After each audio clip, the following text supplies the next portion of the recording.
Well, hi, my name is Kurt Lamy. I am the pastor at St. Paul Lutheran Church on Dogleg Road in Dayton, Ohio.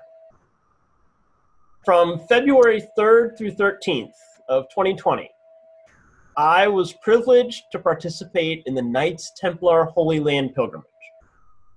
This is a pilgrimage experience sponsored by the Knights Templar that allows clergy who wouldn't otherwise be able to go and explore these wonderful places in the Holy Land. What I'm about to show you are 100 pictures from my trip. It sounds like a lot, but actually I took about 1,100 pictures.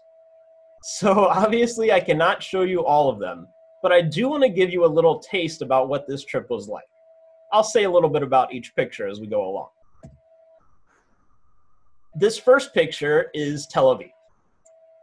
This was taken from the roof of our first hotel, which was right by the Mediterranean Sea. Sometimes Tel Aviv is called the New York City of Israel. And the reason for that is because it's the financial center, it's the city that never sleeps. Jerusalem, on the other hand, would be more like Washington, D.C. It's the capital, it's got all the history, it's got all the touristy things. So just to sort of compare these two cities with cities in the United States. Here we are in Joppa, or Jaffa. It's the same place. This big whale sculpture is there because this is the city of Jonah. When Jonah started off and he heard the message from God to go to Nineveh, this is where Jonah went to escape God's call. So this is why they have the big whale sculpture. Joppa is also the city where Peter had his vision of the sheet of the clean and unclean animals when he was staying at the house of Simon the tanner. This is the supposed site of Simon the tanner's house. Now, all of these sites that we visited are the traditionally accepted sites of where these events occurred. As Ezra, our incredible tour guide, told us, the Bible doesn't give us addresses. What we have are the traditionally accepted sites. We don't know whether the events actually happened here or not, but this is what tradition says, so we'll go with it. One thing we noticed in Joppa was that a lot of the houses had blue paint. Ezra said that since blue is considered the color of heaven, and that the devil is not welcome in heaven, if you painted your house blue, you're saying that he is not welcome there either. And here's Ezra. As I said, he was our wonderful tour guide. His knowledge of this area was incredible. The trip would not have been the same without him as our guide. The little thing that he's holding in his hand is called a whisper.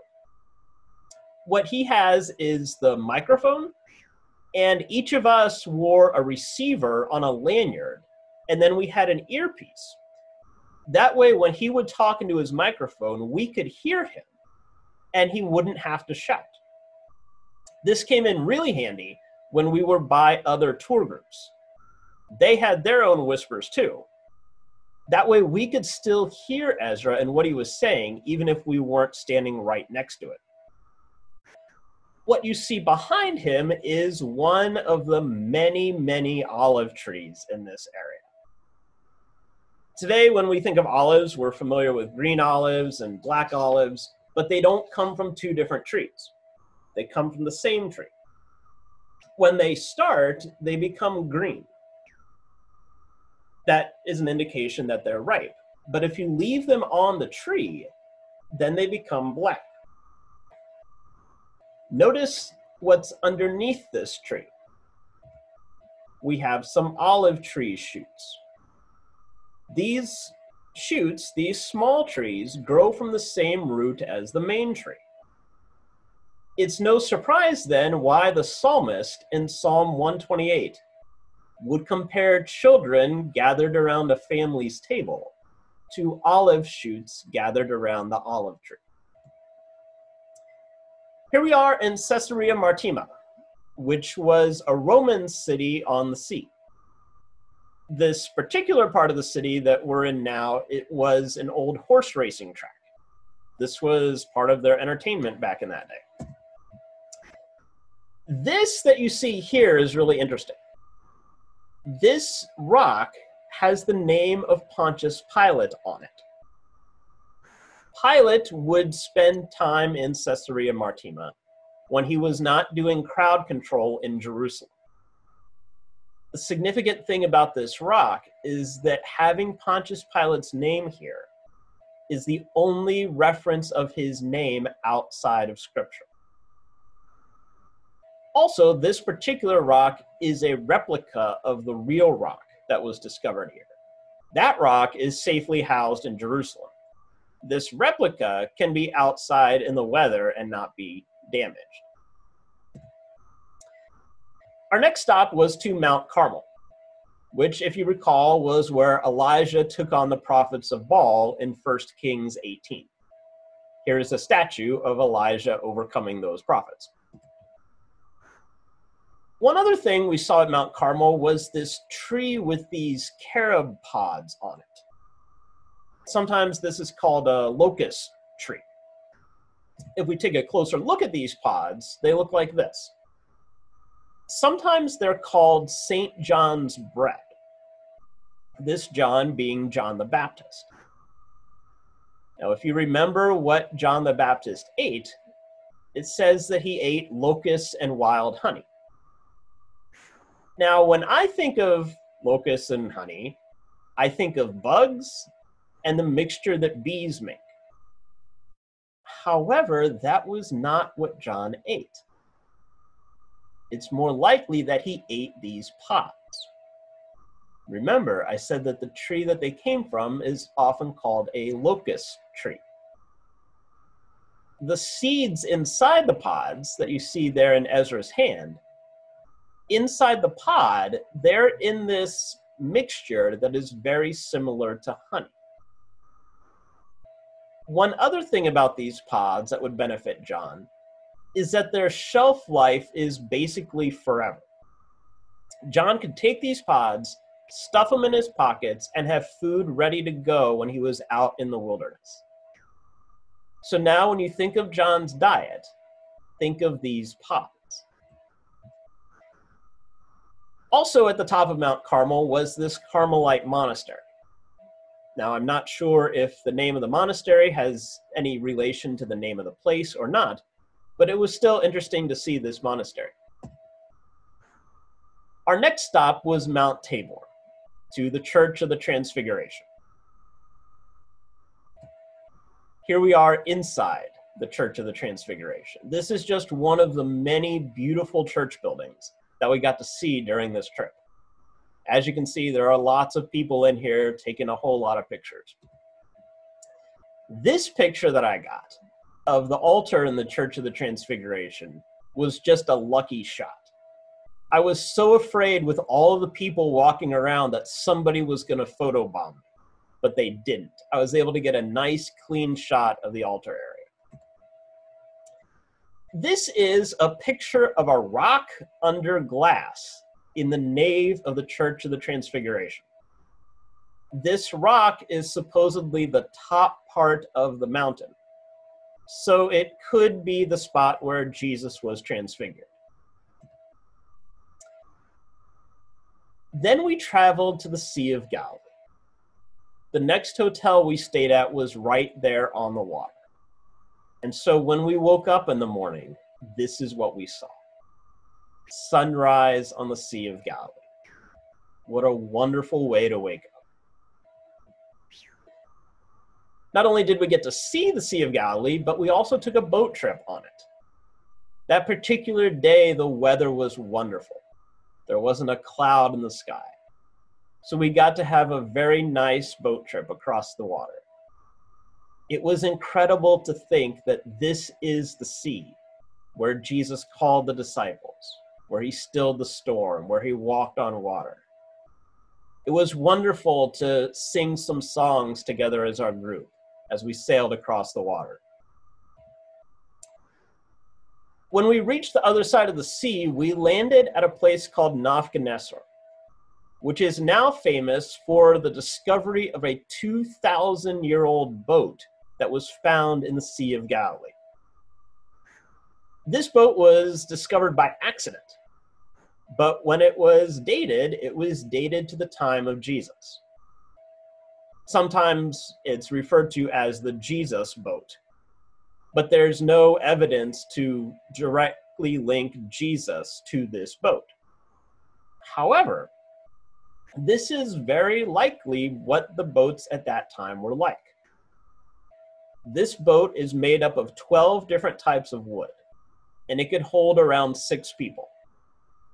So when you think of Jesus and the disciples out there on the water, imagine that they're in something like this.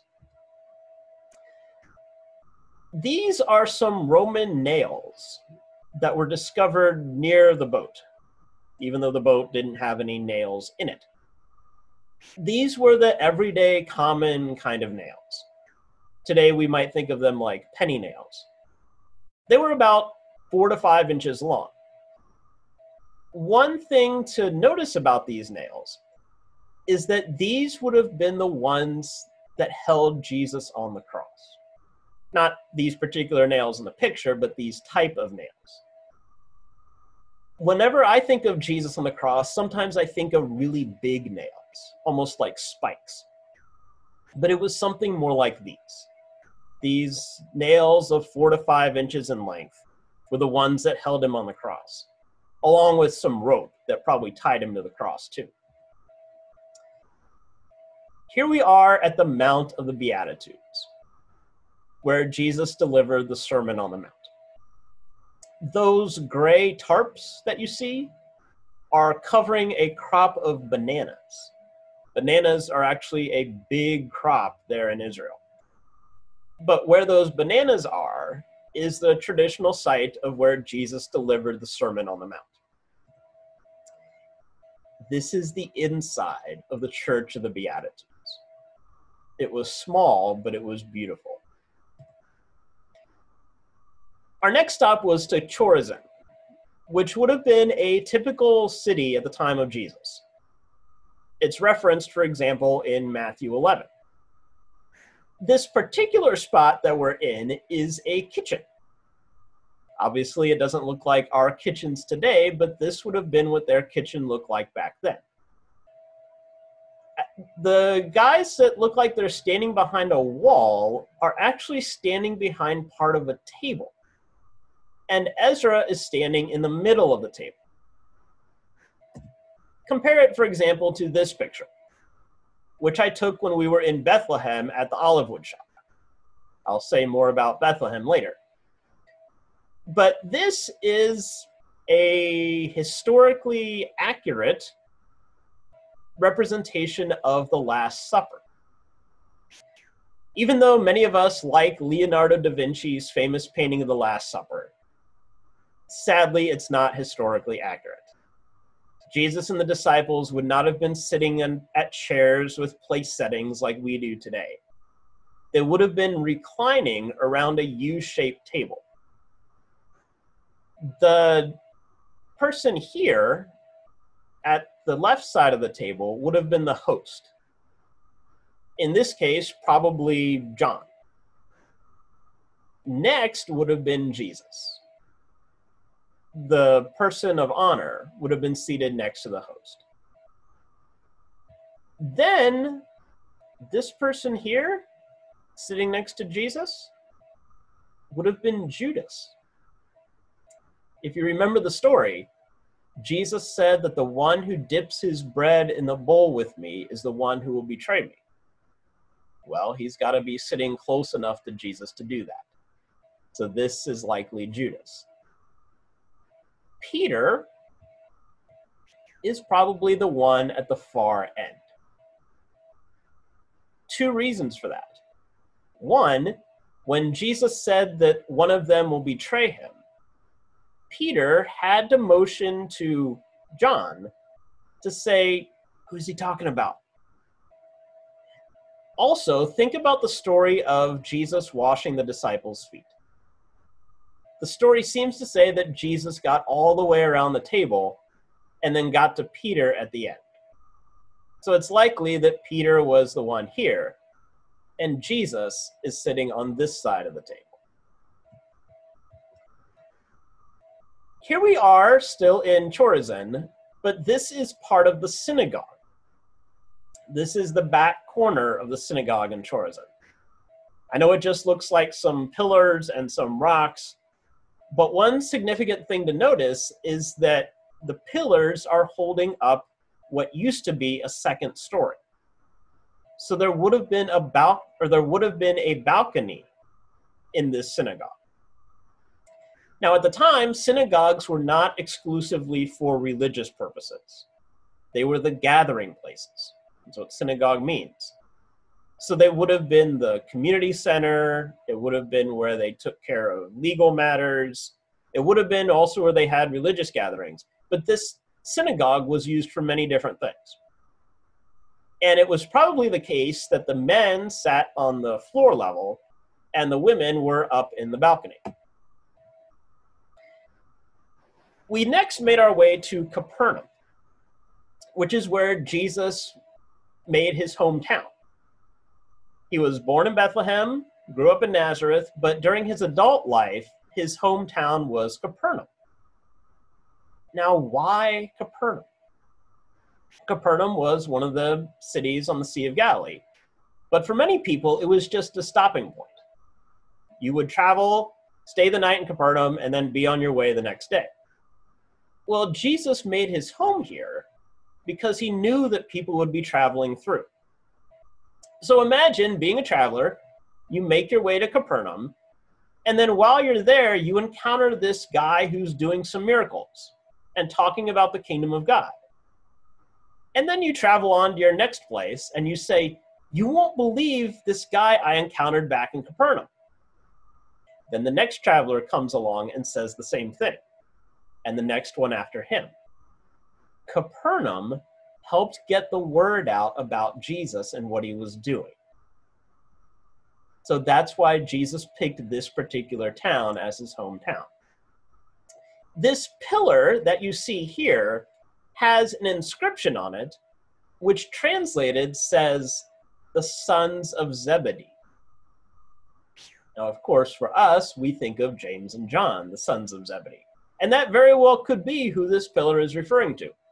Or maybe it's two sons of somebody else named Zebedee. We don't know. But the fact that it says the sons of Zebedee does make us think of James and John. Here is the synagogue in Capernaum. Very much like the synagogue in Chorazin, you can see the pillars in the back holding up a second story. One thing in particular about this synagogue was that Jesus would have taught here. So it was fascinating to be in a place where Jesus would have taught. Our next stop was in Tabgha. I'll get to why that's significant here in just a moment. But this is an olive press. The way they would have made their olive oil, right, as I said, they had olive trees that grew plenty of olives. They would have put the olives in this circular container. Then this big rock that you see here would have been stood upright, and then a slave or an animal would have the pole that was going through that rock, and they would walk around this area using the wheel to crush the olives, to turn them into olive oil. When Jesus says that it would be better for you to have a millstone hung around your neck in Mark 9:42, this is the kind of stone he's talking about. This huge stone that rolls around the olive press. Tabgha is the place where the Church of the Multiplication is. This is the church that celebrates the story of Jesus feeding the 5,000. There is a very famous mosaic of the fish and the loaves underneath the altar here. But as you can see, it was roped off, so we weren't able to get close enough to take a picture of the mosaic when we were there. Well, here we are in Magdala. the home of Mary Magdalene, or Mary of Magdala. Ezra is leaning against something called the Magdala Stone, and it was discovered in the synagogue, which you can see in the background. And the synagogue was discovered actually by accident. As you can see, the modern structures around the synagogue, a modern-day businessman was planning to build a hotel on this site, and in the construction process came across this old synagogue. As Ezra said, you can basically put a shovel in the ground anywhere in Israel and come up with something significant, and they certainly did here. This synagogue, like the other synagogues, was the gathering place. This Magdala stone that he's leaning against was the stone that would have acted as the lectern. It's where the Torah scroll would have laid when people were reading from it. And the artwork around the sides of it was representative of the temple in Jerusalem. Also, the image of the coins underneath the Magdala stone were images of coins that were found in this excavation. Here we are in the synagogue, just looking at it from the other direction. You can see the Magdala stone itself here in the background, and we were sitting on these steps here as Ezra was talking to us. This here in the middle is a replica of the Magdala stone, but it is placed exactly where the real one was discovered, right here in the middle. These rocks here around the outer edge would have been the seating in the synagogue. And about 50 people or so could have sat and listened to whoever was teaching here. Also, notice these mosaics down here. These mosaics would have been all over the place in this synagogue. Just imagine how long it took to make this incredible artwork, stone by stone by stone. The church in Magdala is called Duck in Altum, which translates to put into the deep, which is a reference to Jesus telling his disciples to put their nets into the deep water for a catch. The church there has this wonderful boat chapel. In front of the chapel is this boat, which is where someone could teach or preach from, very much like Jesus teaching from the boat. The cross, of course, here doubles as a cross and as the sails for the boat. And this box next to the cross, I think, is the tabernacle, where the communion elements are kept. In the basement of Duck in Altum is this beautiful painting. And at first, I wasn't quite sure what this painting was about.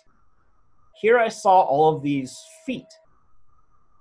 But then I noticed this hand reaching out to touch Jesus. This is about the story of the woman who was bleeding and reached out to touch Jesus in the crowd.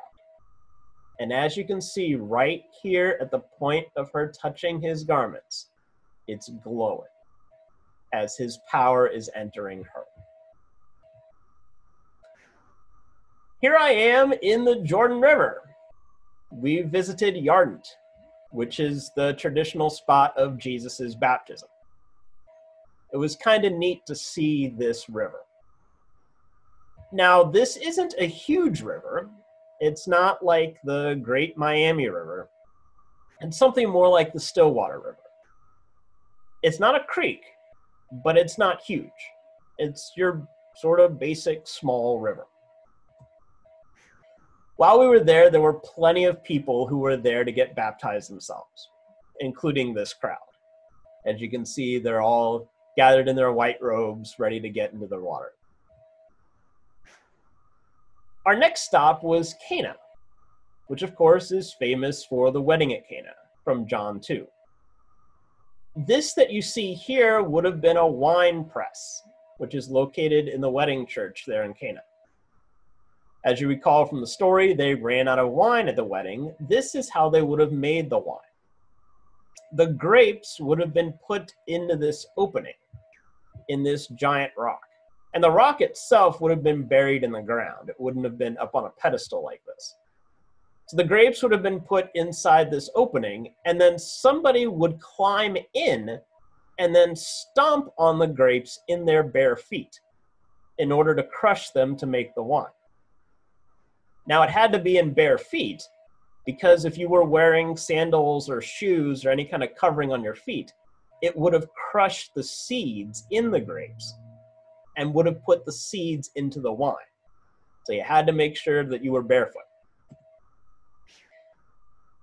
This is a picture of the caves in the wedding church, which is the traditional site of where Jesus did this miracle. A number of different events took place in caves, since they were basically rooms that were already made. People used them for a number of different things. These grates that you see here and all of these coins and notes and dollar bills, it kind of looks like tourists have treated it almost like a wishing well, which I'm not sure is appropriate or not, but that's what they've done. Here we are in the sanctuary of the wedding church at Cana, another one of the beautiful church buildings we were able to see. And there was actually a service going on at the time, as you can see here, so we politely stood in the back and took our pictures. Our next stop was to Nazareth. This is the Church of the Annunciation, which remembers the angel Gabriel telling Mary that she was going to be pregnant with Jesus. Here we are inside the Church of the Annunciation. And this crowd of people has gathered to look at the Grotto of Mary, which is here. This is supposedly Mary's home, and the spot where the angel appeared to her. Also, when we were in Nazareth, we visited something that had a weird name, the Church of the Synagogue. Today, it is a church, but back in Jesus' day, it would have been a synagogue. The synagogue in Nazareth. This would have been where Jesus delivered his sermon to the people in Nazareth, the one that disturbed them so much that they wanted to throw him off a cliff. It's a small space, not very big at all, but this is probably what it looked like. Here is Bet Shean, a wonderful stop on our trip that I had never heard about before. Bet Shean is a 4,000-year-old city. It is one of the 10 cities in the Decapolis, and the only one west of the Jordan River. Jesus would have been familiar with this city. We're unsure if he ever visited here or not, but he would have known about it, because he does talk about the Decapolis, and this would have been close to some of the other cities he would have traveled to. Bet Shean is mentioned by name only once in the Bible, in 1 Samuel 31, 8-13, right at the end of the book. It talks about how the Philistines took the dead King Saul, took his body, and hung it on a wall here in Bet Shean. Then some supporters of King Saul came and took his body down and then gave him a proper burial. But it was this city. One of the amazing things about this city in ruins was how well preserved it was. 4,000 years old. And there is still a stage here. There's still an amphitheater here. Down on the stage in that blue jacket is our tour coordinator, Dwayne. He started to sing just in a regular volume singing voice, and we could hear him up in the amphitheater. 4,000 years ago, they figured out how to make an amphitheater with wonderful acoustics. Behind him, there would have been an echo wall, which would have made the acoustics even better. But even without the echo wall, we still heard him. And this stage is still used today for musical performances. I think Ezra said that Diana Ross was actually the final performer in the 2019 season to perform on this stage. Here we are at an unusual place in Bet Shean. This is our tour group. I didn't get many pictures of the group as a whole, but here we are. And you can see Ezra standing over here with his whisper microphone. This guy in the blue jacket sitting on these rocks is actually sitting on a toilet, or what would have functioned as a toilet. The way those rocks worked is basically you sat with one cheek on one rock and one cheek on another rock, and you did your business, and it fell into this crevice underneath. Then the water that flowed through the city would have flushed it out. Also, the bathhouse wasn't just a place to use the bathroom, it was also a meeting room. So it's likely that people were doing business while they were doing business. This guy who was sitting on the rocks, as he sat there, he joked, "I'm sitting on a toilet that Jesus sat on." Well, maybe, but we don't know for sure if Jesus actually came here or not. But it's still kind of funny. One thing that Ezra pointed out to us here in Bet Shean was the flooring along the street. As you can see in this picture, there are 3 different types of flooring. There's this mosaic down here, there's these different types of rocks, and then there's this solid, flat, shiny floor up top. This different type of flooring along the street, each different type was put at a different period in the city's history. Think of it very much like buying a house today, that some people have a hardwood floor, and then the next person to buy the house would put carpeting on top of it. The flooring tells part of the history of the place, and it certainly did here in Bet Shean.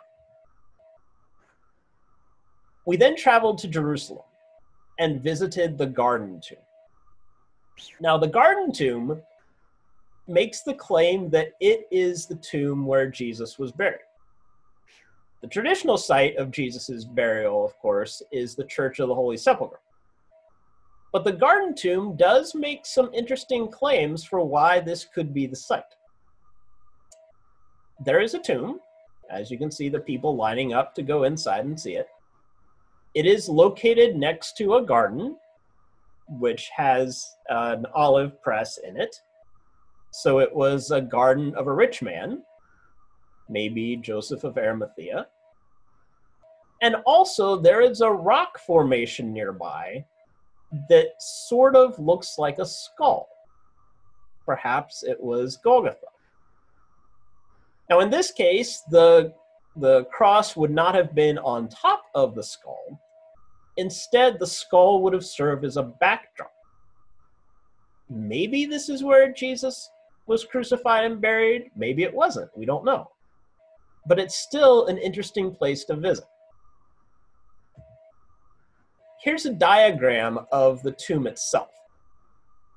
You can see here's the entrance. This is the antechamber where the women would have been weeping. These places marked number 4 are where people would have, the bodies would have been laid. There's like the 2 burial shelves. Here's sort of the divide between the shelves, and here's the threshold, kind of the step down. Now, the way that the tombs worked is that the bodies, after someone died, would have been placed on these shelves and left there for about a year. The bodies would have decayed, leaving only the bones to remain. Then the bones would have been gathered up and put in an ossuary, or a bone box, and then they would have been buried. Then the tomb could be reused.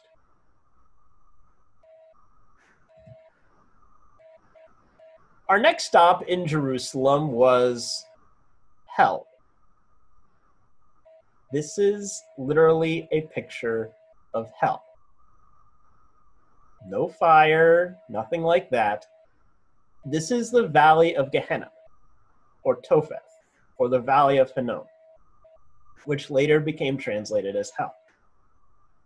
The reason that this place had such a bad reputation is because this is the place where child sacrifice to the god Moloch happened. Because child sacrifice was so repulsive, this particular valley became repulsive too.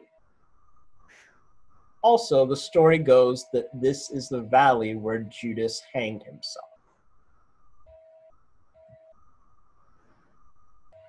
Our next stop in Jerusalem was the upper room, where Jesus and his disciples had their Last Supper together. Now, this room is not what the room would have looked like when Jesus and his disciples were here, but the location is likely the place. This is the only room in Jerusalem that makes that claim. There are no other room that says, hey, we're the upper room. This niche that you see on the right side of the picture here came from when this room was used as a mosque.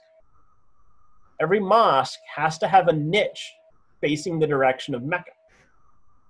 This room is no longer used as a mosque, but the niche is still there. This is also the room that is said to be where the Pentecost moment in Acts 2 happened. So it's interesting to compare that and the Last Supper happening in the same room. Directly below the upper room, on the basement of the same building, is the supposed site of King David's tomb. So think about the events in that upper room basically happening on top of the tomb of King David. And we were allowed to enter the tomb, and we were allowed to touch the tomb, but we were not allowed to take pictures inside the tomb. So that's why I was only allowed to get this picture of the sign outside the entrance. The tomb of King David is a sarcophagus. We usually think of the ones in Egypt, right, with mummies, but they were used elsewhere too. And no one is allowed to open the sarcophagus of King David. Our next trip in Jerusalem was to Dormition Abbey. This is a church that commemorates Mary, Jesus' mother, and how she didn't actually die. The story goes that she simply fell asleep and was taken to heaven. Sometimes this is called the Assumption of Mary. Well, in the basement of Dormition Abbey is this beautiful sculpture of a sleeping Mary, surrounded by all kinds of beautiful artwork, including a mosaic of Jesus right above her, as if she would simply open her eyes and she would get to see her son. This is the top of the exterior of the Church of Gethsemane, sometimes called the Church of All Nations, because of all of the different nations that help to finance it. The Church of Gethsemane, of course, is located right next to the Garden of Gethsemane. Here I am standing in front of a 2,000-year-old olive tree, which is still producing olives. All of the other trees here in the Garden of Gethsemane would not have been around at the time of Jesus, but this one would have been there. Imagine if this tree could talk. Imagine if it could tell its story of Jesus and the disciples there that night. We then traveled to Bethlehem to see the Church of the Nativity. Outside, it doesn't look like much, and it's kind of hard to see the entrance, but the entrance is over here, behind this group of people who are kind of huddled by the wall. The reason you can't see it is because the entrance is only 4 feet tall. It's called the Door of Humility. Symbolically, it makes sense that we have to lower ourselves to enter the place where God lowered himself to come to earth. Practically, though, the door is small in order to prevent looters from bringing in their carts to take what was inside the church. Here we are inside the Church of the Nativity. As you can see in the back, they are in the process of a conservation effort. Here you can see the sign. One thing in particular in this conservation effort that they discovered was this mosaic up on the wall At first, they thought it was only about a third of its current size. But in this conservation effort, they discovered much more of the wonderful mural. The highlight of the Church of the Nativity, of course, is going down into the grotto. This grotto of the Nativity contains the spot that is said to be where Jesus was buried. Not buried, I'm sorry, the spot where he was born, of course. Here, all of the pilgrims are trying to funnel into this one little narrow doorway to go downstairs. Traffic was a little crowded, but eventually we all made it downstairs. This is the star, the 14-pointed star that marks the spot of Jesus' birth. 14 points for the 14 stations of the cross, and also the 14 different generations that are listed in Jesus' genealogy. If you look at his genealogy in the Gospel of Matthew, there are 14 generations from Adam to David, from David to the Babylonian exile, and then from the exile to Jesus. Each of those groups has 14 generations. So that's another reason why this star has 14 points. Here we are at the Church of St. Catherine, which is literally right next door to the Church of the Nativity. They share a wall and you walk through a door to go from one to the other. When you see the live Christmas Eve service from Bethlehem, this is the church where it takes place. As for St. Catherine, I had to look up who that was because I didn't know. She was a martyr, I think in the 3rd century. And this spot is supposedly where she had the vision of Jesus telling her that she was going to be martyred.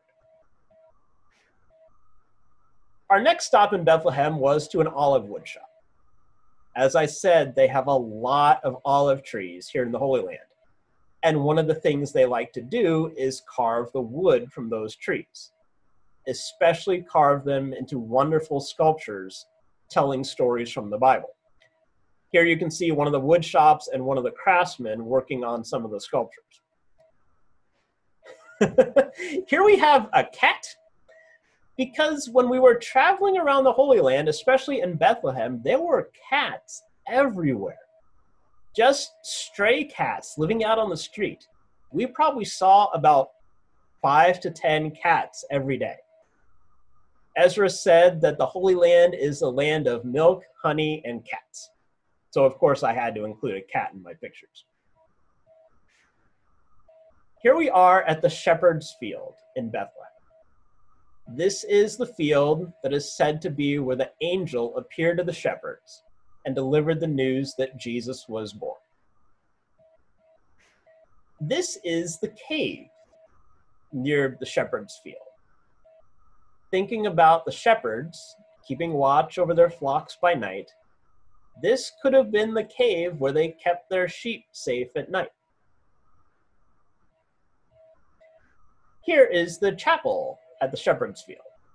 Once again, it's one of the smaller churches we saw, but it was still very pretty. Here's a view of the inside of the chapel. One thing that was incredible about this particular chapel was the acoustics. When our group started singing the first Noel, it sounded incredible. We then traveled to Jerusalem.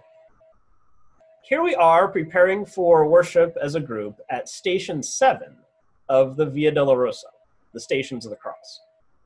Station 7 is where Jesus falls for the second time, as you can see with this sculpture here in the background. This is Dwayne, our main tour host, getting something out of the cabinet, and this is our assistant tour host, Bo, who is preparing the table. The significant thing about Station 7 is this arch that you see behind them. This arch indicates that this was a gate that entered Jerusalem. And this was likely a gate that Jesus walked through as he entered the city.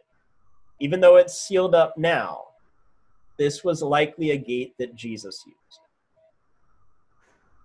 This is the Church of the Holy Sepulchre. This was my favorite spot on the entire trip. This is the traditional site of Jesus' death and burial. It is the holiest site in the world for Christians. It was amazing to see it. Before we go inside the Church of the Holy Sepulchre, we need to notice something that's still outside. Right above the entrance are these two windows, and there's this ladder called the immovable ladder. Now, the ladder itself is not stuck to the building in any way. It can be picked up and moved. But the problem is that the different groups that take care of the Church of the Holy Sepulchre can't agree about moving it. Now, I had to write down the groups because I couldn't remember them.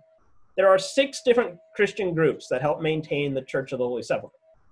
They are Roman Catholic, Greek Orthodox, Armenian Apostolic, Coptic Orthodox, Syrian Orthodox, and Ethiopian Orthodox. In order for anything to change at the Church of the Holy Sepulchre, all 6 of these groups have to agree on it.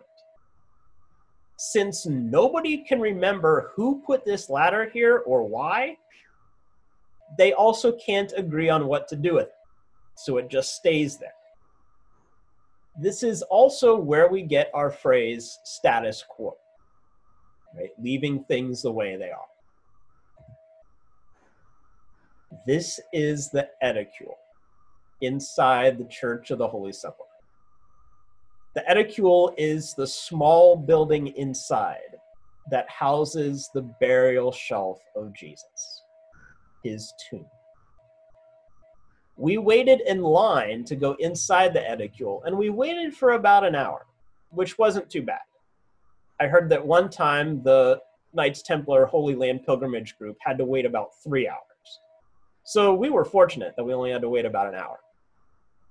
Here I am standing outside the edicule. This is the entrance right behind me, as you can see underneath these candles, and you can see all of the people who have gathered inside the Church of the Holy Sepulchre to take a look inside the edicule.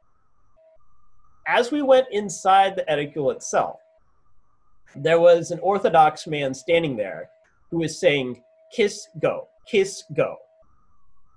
which he meant basically, kiss the shelf and get out. You don't have a lot of time to linger inside. We have a lot of people who are trying to see it. So it is very much a tourist attraction. Right? So I was able to go in. You weren't allowed to take pictures inside the edicule, so I couldn't take any pictures of the burial shelf. But I did get to go in and see it and touch it. I didn't kiss it, just because I felt uncomfortable doing that. But it was really neat to see. I was probably in there for less than a minute, and then I had to get out so other people could go in. On the second level of the Church of the Holy Sepulchre is the spot of the crucifixion. Here is some incredible artwork marking that spot. The crucifixion, of course, happened on Golgotha. This is the rock of Golgotha. And as you can see, the crack down the middle of it supposedly came during the earthquake when Jesus died. One thing that pilgrims are allowed to do is reach through this hole underneath an altar and touch the rock of Golgotha. Now you kind of have to reach down through the hole. Like I had to put my arm up to my elbow in order to feel the rock, but you are allowed to reach down and touch it. Also, this particular hole where we can reach down and touch the rock is supposedly said to be the spot on which Jesus' cross stood. Around the corner from the edicule, on the first level of the Church of the Holy Sepulchre, is a tomb that dates from the 1st century. Now, unlike the garden tomb that had burial shelves, these kind of tombs have niches. The body would have been wrapped up and slid into a niche. Think of it kind of like how bodies are put in modern-day morgues. Even though the design of the tomb here is different than the garden tomb, it does date back to the time of Jesus. Here we are in Jerusalem at the southwest corner of the temple, or where would have been the southwest corner of the temple. This particular corner is significant because at this corner there would have been a spot on top where someone would have blown the shofar or the ram's horn as a call to prayer. And that spot was known as the pinnacle of the temple. It was the highest point in the temple. Pardon me. And it was the spot mentioned in Jesus' temptation scene. Also, the southern side of the wall, which would have been the side on the right here in the picture, would have been where the money changers would have set up their tables. As people tried to enter the temple, they would have seen the money changers selling the animals that people could use for the sacrifice, which of course are the tables that Jesus turned over. As for the western side, that takes us to the western wall. This was incredible to see this famous wall where people can come and pray. I need to look at some of my notes here about the western wall because it's important. Sometimes, of course, this wall is called the Wailing Wall, but it is not because people come here and they wail. Rather, it's because when the dew settles upon the stones on the wall, and then the sun starts to warm them up, it looks like the wall itself is weeping. Technically, this is a retaining wall, not an actual wall from the temple. But it is all that still stands of the temple from its destruction by the Romans in the year 70. The wall also is not completely vertical. It's not straight up and down. Due to it being a retaining wall, there is about a finger's length difference between each of the levels of the rocks. And also, there is no mortar holding these rocks together. The way that the wall stands up is simply due to the engineering of the wall and the weight of the rocks. This particular wall is significant because it was on the western side of the temple that the Holy of Holies was located. So this is as close as modern day Jews can get to where the Holy of Holies was. The dimensions of the wall are, the wall is 1,500 feet long by 200 feet high. And there's also about 2 times the amount of the wall underground. So it is a huge wall with a significant history. When we got to the wall, the men were told to go to the left side and the women were told to go to the right side. Also, you had to have a head covering when you came to pray at the wall. If you didn't, they had yarmulkes available that you could use. When it's cold outside, there is a spot inside for people to pray. In the previous picture, you enter it by going through this arch down below. Here, I was able to take a picture of some Jewish men who were praying. Later, as we went down the hall and they were having a service, one of the rabbis particularly told our group no pictures. So we respected that. I was able to get one shot as soon as we entered, though.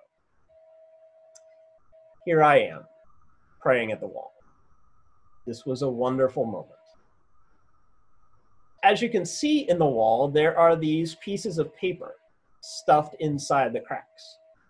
You were allowed to write down your prayers and stuff them in the cracks in the wall. The papers are removed 2 times a year, on Yom Kippur and Rosh Hashanah, and then they are buried on the Mount of Olives. The reason they're buried is because anything that has the name of God on it is not to be thrown out. Rather, it is to be respectfully buried.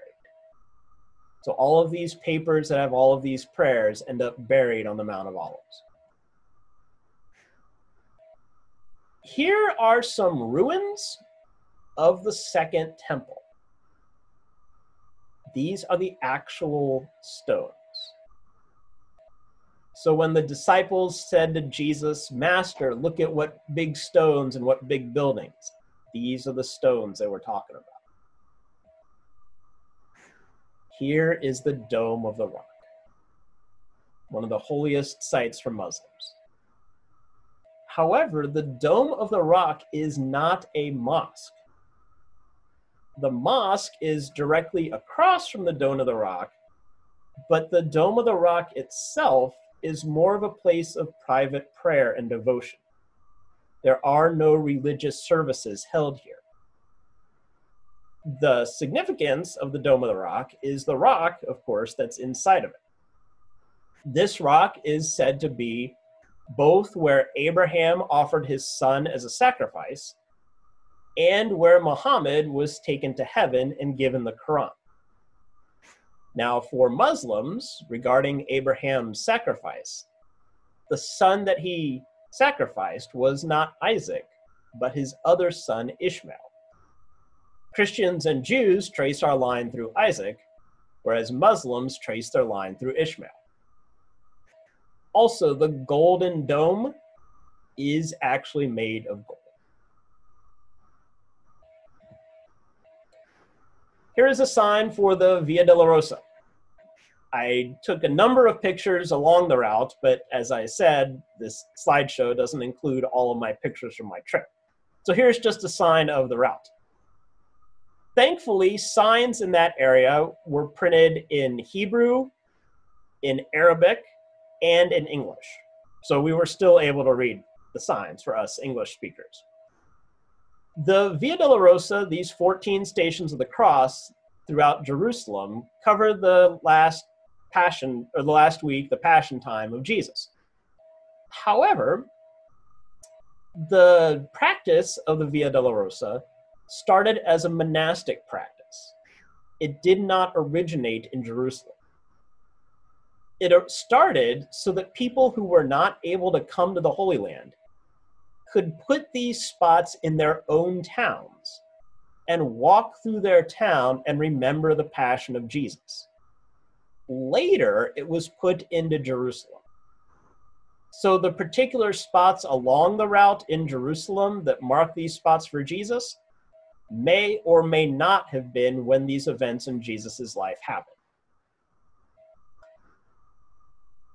Jerusalem is cut into 4 different areas, or 4 different quarters.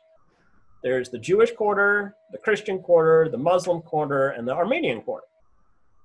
And we got to tour each of the different quarters during our time in Jerusalem. One thing in particular in the Jewish quarter caught my attention. It was this huge menorah. There is a group of Jews in Jerusalem who have already gathered the furnishings for the 3rd temple. Now, the problem is that should that temple be built, it would be built on the site where the Dome of the Rock is now. It's not going to happen unless you want to start a war. Even so, this group is ready to go.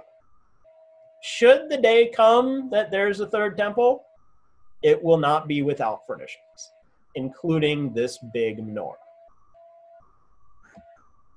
Another place we visited in Jerusalem was called St. Peter in Gallicantu, which marks the spot of Peter denying Jesus, hence the rooster, right? You will deny me when the cock crows. This is the inside of the church building at St. Peter of Gallicantu. Notice again the incredible artwork. One place that we visited is a little hard to decipher just from looking at it in the picture. This little tiny room where a group of about 25 of us felt cramped was a dungeon, and likely the dungeon where Jesus was held. This dungeon was 2 floors tall, and the entrance was on the 2nd floor. It was a hole. And the prisoners would have been thrown into the hole and then down into the dungeon. When they landed, they likely broke bones, just from the sheer force of the fall. Today, there is a staircase that takes us down, so we did not have to jump. In order to get the prisoners out, a ladder would have been lowered down, and then people would have just lifted the prisoner out of the dungeon. But we were able to gather in this dungeon, which was likely the place where Jesus was held before his trial. Here we are looking at the ruins of Caiaphas's headquarters, again, where Jesus would have been. These steps on the other side of the fence, right at the bottom of the picture, date to the time of Jesus. So he would have walked these steps on his way to Golgotha. Here we are at the top of Masada. Masada was the last Jewish holdout in the Jewish-Roman War. This square that you see left of center in the picture was one of the Roman camps. You can actually see 2 others here. Now, the Romans are still far away, because remember, we're standing on top of a mountain, but they're still close enough to be seen and close enough to intimidate the Jews on the top of the mountain. Now, the people at Masada held their own for quite a while against the Roman army that was coming to take them over. Eventually, the Jews on Masada realized that they would not win. The Romans were going to take them over. But they decided that they would rather kill themselves than become Roman slaves. And so they did. One thing that was discovered here on Masada was a group of stones, a group of 10 stones that had 10 different names on them. These stones basically acted as a lottery for the soldiers. The soldiers there on Masada were ordered to kill everyone else in the camp, including their own families. Then, when it got down to just the 10 that were left, they pulled their names from this lottery to decide who would kill who. The last guy in the group then had to kill himself. Along with killing everyone in Masada, they left their food source. They had stockpiles of food here in Masada. The Jews here could have lived up here for a long while, but they left their food source to show the Romans that they did not kill themselves out of starvation. They killed themselves out of principle, to say that they would not be Roman slaves. One of the rooms, or one of the small buildings on top of Masada, was a Byzantine church. Now, why is there a Byzantine church up here? Well, basically because when you get there, you build a church. When you move to a new spot and you establish a new community, one of the first things you do is build a church there. One thing that we saw quite often in the different sites we visited was this black line that snaked across the wall at different archaeological sites. This line marks where the original stones were. Underneath the line shows the original stones that are still left. Everything above the line is reconstructed or rebuilt. Rebuilt meaning that they took the stones that were found at that particular site and just put them back where they belong. Think of it like building a Lego set, but you aren't given the instructions. You just have to figure it out.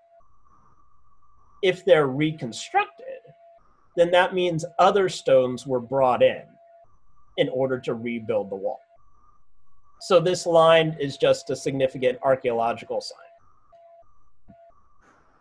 Here we are at Qumran. Qumran, of course, is famous because it is the place of the discovery of the Dead Sea Scrolls. This is the cave where the first Dead Sea Scrolls were discovered. The story goes that a Bedouin shepherd was keeping his flock and wanted to make sure there were no other animals nearby to scare his flock away. So he threw a stone inside this cave to make sure that there were no animals and in order to scare them off. Well, when he threw his rock inside, he heard a crack. He went inside to investigate, and his rock had cracked open a jar. The jar contained some scrolls. Now, this Bedouin shepherd didn't know what he had discovered, so he took it to a dealer. The dealer wasn't quite sure what he had been given, but he told this Bedouin shepherd, "If you find any more, I will buy them." The shepherd went back, looked among the hundreds of caves in this area, and found many more scrolls. Well, in order to get more money from the dealer, he ripped the scrolls apart and sold them piece by piece by piece. One of the fascinating things about the scrolls that were discovered here was that some of them are exact copies of the book of Isaiah as we have it today, word for word. It's incredible the different scrolls that were found here. We then took a trip to the Dead Sea, the lowest place on earth. This is a touristy beach there, where people like us are able to swim in the Dead Sea. Now, at the Dead Sea, you don't really swim, you float. That's because the concentration of salt and other minerals in the water is so high that they hold you up in the water. So, for example, the average ocean has about 3 to 4% salt. The Great Salt Lake in Utah has about 19% salt. And the Dead Sea has about 33% salt. It was amazing to go in this water and just float without even trying. Also, the mud in the Dead Sea is said to be wonderful for your skin, which is why it's often turned into cosmetic products. Another site in Jerusalem that we got to see was on the Mount of Olives. It was the Chapel of the Ascension. The Ascension being, of course, when Jesus ascended into heaven after his resurrection. The chapel itself was really tiny, and there aren't any services held here, probably because it is so small. But in this courtyard around the chapel, there were a number of different altars outside where people could come and pray. Inside, here is the rock in the floor that is said to be the spot where Jesus ascended. Our next stop was Pater Noster, which translates to Our Father.